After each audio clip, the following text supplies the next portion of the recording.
Jésus parle de la désobéissance au commandement divin et ses conséquences.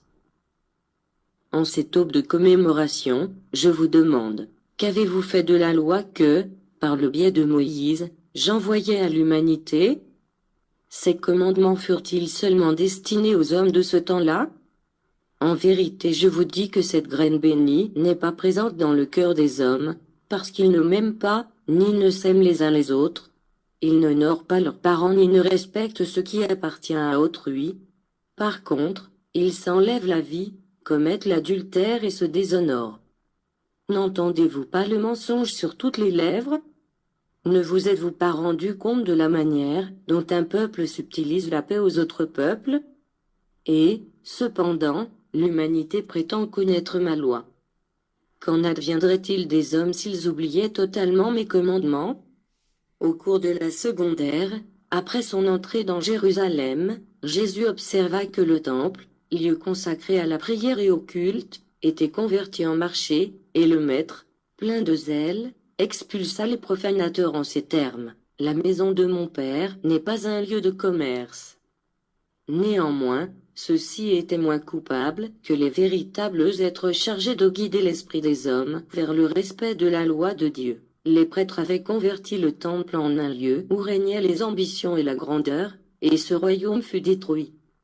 Aujourd'hui, je ne me suis pas muni de fouet pour châtier ceux qui profanent ma loi, j'ai laissé que les conséquences de leurs propres fautes se fassent sentir dans l'humanité, afin qu'ils sachent interpréter le sens, et comprendre que ma loi est inflexible et immuable.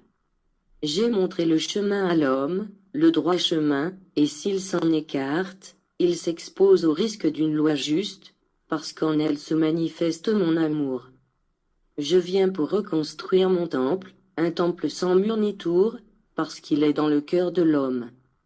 La tour de Babel divise encore toujours l'humanité, mais ses fondations seront détruites dans le cœur des hommes. L'idolâtrie et le fanatisme religieux ont également édifié leur haute tour, mais celles-ci sont frêles et devront s'effondrer. En vérité, je vous dis qu'aussi bien mes lois divines qu'humaines sont sacrées et elles-mêmes jugeront le monde. L'humanité ne se considère pas idolâtre, mais moi, en vérité je vous dis que vous adorez encore toujours le veau d'or.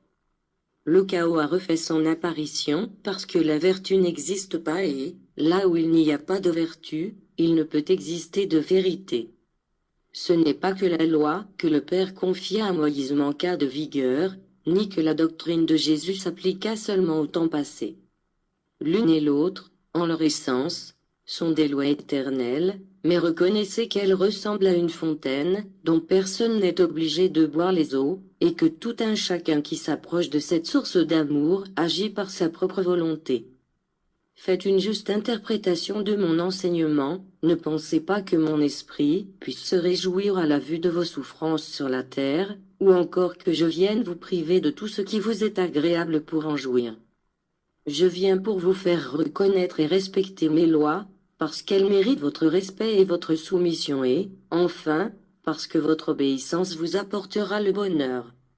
Je vous enseignais à donner à Dieu ce qui est sien, et à César ce qui lui appartient, mais pour les hommes d'aujourd'hui, seul existe César, quant à leur Seigneur, ils n'ont rien à lui offrir. Si, au moins, vous donniez au monde ce qui est juste, alors vos peines seraient plus légères, mais le César que vous avez mis en exergue dans vos actes vous a dicté des lois absurdes, il vous a converti en esclave et vous ôte la vie sans rien vous donner en guise de compensation. Étudiez combien distincte est ma loi, qui n'attache ni le corps ni l'esprit, elle se limite à vous persuader avec amour et à vous guider avec douceur, elle vous donne tout sans intérêt ni égoïsme et vous en récompense tout au long du chemin. Dieu bénisse.